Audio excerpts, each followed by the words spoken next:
Fernando Soler murió con un secreto que destrozó a su familia. El patriarca del cine mexicano, el hombre que interpretó a cientos de padres en pantalla, nunca pudo ser padre en la vida real. Y lo que nadie sabe es que detrás de esa imagen impecable se escondían rumores de una batalla contra el alcohol, una infancia robada y una soledad que lo persiguió hasta su último suspiro. Hoy descubrirás por qué el actor más respetado de México vivió atormentado por lo que nunca pudo tener. 25 de octubre de 1979. Fernando Soler cae al suelo de su casa, agarrándose el pecho. Su esposa, Consecuencia del Río, corre hacia él gritando su nombre. Pero ya es tarde. El infarto es fulminante. En sus últimos segundos de conciencia, Fernando no ve las luces de un estudio, ni los aplausos de sus películas. Ve algo más desgarrador: la cuna vacía que nunca pudo llenar. El hijo que nunca llegó. La paternidad que solo existió en guiones.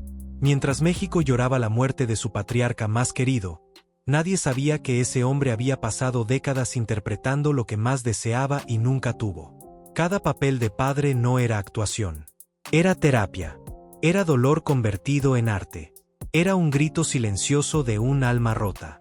Pero para entender cómo llegó a ese momento final, tenemos que retroceder 83 años atrás, a una infancia que nunca debió ser así. Y lo que descubrirás sobre su niñez te explicará por qué nunca pudo escapar de su propio personaje. Fernando Díaz Pavía nació el 24 de mayo de 1896 en Saltillo, Coahuila. Hijo de dos actores españoles que llegaron a México en 1895 con una compañía teatral. Desde que abrió los ojos, su destino ya estaba escrito con luces de escenario y aplausos ajenos. Pero aquí viene lo brutal: Fernando nunca tuvo infancia. Mientras otros niños jugaban, él memorizaba diálogos. Mientras otros dormían en sus camas, él dormía en camerinos improvisados. A los 5 años ya actuaba en el Cuarteto Infantil Soler junto a sus hermanos Andrés, Domingo, Julián y Mercedes. No era una familia, era una empresa. La Revolución Mexicana obligó a la familia a huir a Estados Unidos. Y ahí, en tierras extrañas, Fernando aprendió la lección más dura de su vida: eres valioso solo si produces. Si actúas. Si entretienes. Tu valor está en tu utilidad. Esa herida nunca sanó. Creció siendo el mayor, el ejemplo, el que marcaba el ritmo. Pero nadie le preguntó si quería serlo. La presión fue tan brutal que desarrolló una personalidad autoritaria, controladora, casi paternal con todos. Menos consigo mismo.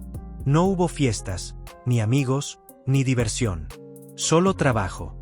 A los 25 años tenía la madurez de un hombre de 40 y el alma cansada de un anciano. Pero lo peor estaba por venir. Porque cuando finalmente conquistó el cine, descubrió algo que lo rompería para siempre. En 1916, a los 20 años, Fernando debutó oficialmente en un escenario profesional en Los Ángeles. Era solo el principio. En los años 30 saltó al cine mexicano como una explosión de talento. Chucho el Roto, Celos, La Oveja Negra. Su rostro se volvió sinónimo de México. Pero aquí está el detalle macabro: cada padre que interpretaba era el padre que él nunca pudo ser en la vida real. Su matrimonio con Consecuencia del Río fue sólido, lleno de amor. Pero no tuvieron hijos. Intentaron durante años. Consultaron médicos, hicieron promesas, rezaron. Nada funcionó. Y ese vacío lo devoró lentamente. Por eso, cuando la cámara encendía, Fernando no actuaba. Exorcizaba.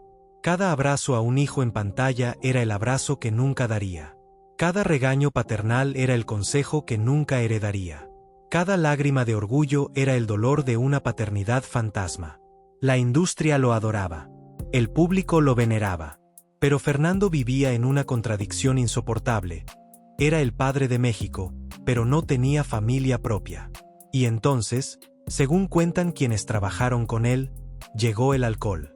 Lo que pasó después casi destruye su carrera y su nombre. Y nadie se atrevió a hablarlo hasta hoy. Los rumores en los pasillos de los estudios eran persistentes. Fernando Soler, decían algunos técnicos y actores de la época, luchaba contra el alcoholismo en silencio. No era el borracho escandaloso de las revistas. Era el actor respetable que, según comentarios de aquellos años, bebía a solas en su camerino, después de cada jornada agotadora. Los que trabajaron cerca de él contaban que a veces llegaba al set con los ojos cansados, el gesto más duro de lo normal. Nunca hubo escándalos públicos, pero los susurros existían. El maestro está lidiando con sus demonios, decían con respeto y tristeza. ¿Por qué bebía? Los cercanos especulaban, para acallar la voz que le recordaba cada noche que era el padre de todos en pantalla, menos de alguien real. Los hermanos Soler competían entre sí, aunque se amaran. Había egos, desacuerdos creativos, celos profesionales. Fernando, como el mayor, cargaba con la responsabilidad de mantener el apellido en alto. Si uno fallaba, todos caían. Esa presión era una losa de concreto sobre su espalda. Directores que trabajaron con él cuentan que era perfeccionista hasta la crueldad.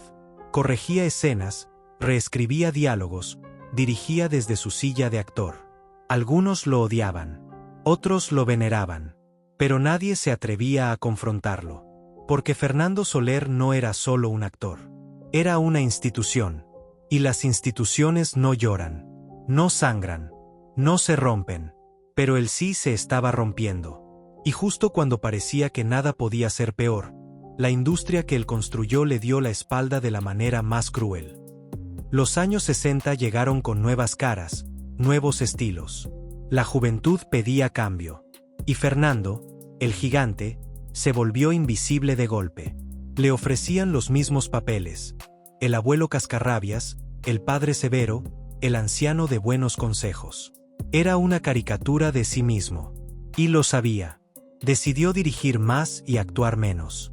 Escribió guiones. Produjo películas. Pero la herida estaba ahí. La industria que él ayudó a construir ahora lo relegaba al olvido. Hubo periodos donde simplemente no podía más. Se alejó del cine sin dar explicaciones. Los periódicos especulaban. ¿Problemas de salud? ¿Retiro voluntario? La verdad era más simple y más triste. Estaba agotado de fingir que todo estaba bien. En 1951 ganó el Ariel a Mejor Actor por La Oveja Negra. Subió al escenario, agradeció con elegancia, sonrió para las fotos. Pero según cuentan quienes estuvieron cerca, esa noche lloró en privado como no lo hacía desde niño. Porque ese premio no llenaba la cuna vacía. No llenaba el espacio donde debió haber risas infantiles, primeros pasos, abrazos de hijo. Pero había un papel que estaba por llegar. Uno que casi lo destruye emocionalmente y que cambiaría todo. En 1949, Alejandro Galindo lo dirigió en Una familia de tantas, la película que cambiaría el cine mexicano para siempre. Fernando interpretó a Rodrigo Cataño, un padre autoritario, rígido, incapaz de expresar amor. Era el retrato más brutal y honesto de la paternidad tradicional que México había visto. Y Fernando lo sabía. Porque ese padre no era ficción. Era él mismo reflejado en un espejo despiadado. El equipo de producción recordaba años después que durante el rodaje, algo cambió en Fernando. Cada escena donde rechazaba a su hija, cada momento donde su orgullo destruía a su familia, cada instante donde la rigidez aplastaba el amor, parecía estar reviviendo algo profundo y doloroso. El director Galindo comentó en entrevistas posteriores que Fernando terminaba las escenas más intensas temblando, con los ojos húmedos. Pero nunca rompía personaje. Nunca pedía un descanso. Porque para Fernando, actuar era la única forma de enfrentar sus demonios sin destruirse completamente. La película fue un éxito rotundo. La crítica lo aclamó. Pero quienes lo conocían notaron que Fernando salió de esa producción cambiado para siempre. Había interpretado al padre que nunca quiso ser y que, irónicamente, nunca pudo ser de ninguna manera. Años después, en 1951, Luis Buñuel lo dirigió en Susana, mostrando un rostro más oscuro, más intenso. Las escenas lo dejaban exhausto emocionalmente. Era como si cada toma arrancara otra capa de la máscara que había usado toda su vida. Y entonces llegó su despedida. Pero nadie, ni siquiera él, sabía que sería la última vez. En 1977 participó en El lugar sin límites, dirigida por Arturo Ripstein. Fue su despedida artística, aunque no lo sabía. Su rostro envejecido, lleno de arrugas y cicatrices invisibles, contaba más que cualquier diálogo. Cada gesto era un recuerdo. Cada mirada era una lección. Cada silencio era un adiós. El público lo ovacionó. La crítica lo aclamó. Pero Fernando ya no estaba ahí para los aplausos. Estaba ahí porque no sabía vivir sin actuar. El cine era su única forma de respirar. En 1967 había participado en Pedro Páramo, la adaptación del clásico de Juan Rulfo. Su papel fue breve pero devastador. Parecía un fantasma interpretando a otro fantasma. México entero sintió que algo terminaba. Y tenían razón. Los premios llegaron como lluvia. Homenajes, reconocimientos, estatuas de cera en el Museo de Cera de la Ciudad de México. En 1946 había sido presidente de la Academia Mexicana de Ciencias y Artes Cinematográficas, liderando la época más brillante del cine nacional. Pero todo eso era ruido. Fernando ya había hecho las paces con su vida. O al menos eso creía. Porque según relatan personas cercanas a la familia, en sus últimos meses le confesó a su esposa algo devastador. Actué en 200 películas. Interpreté a 200 padres. Pero nunca supe que se sentía hacerlo de verdad. Y cuando llegó el final, lo hizo de la forma más cruel posible. 25 de octubre de 1979.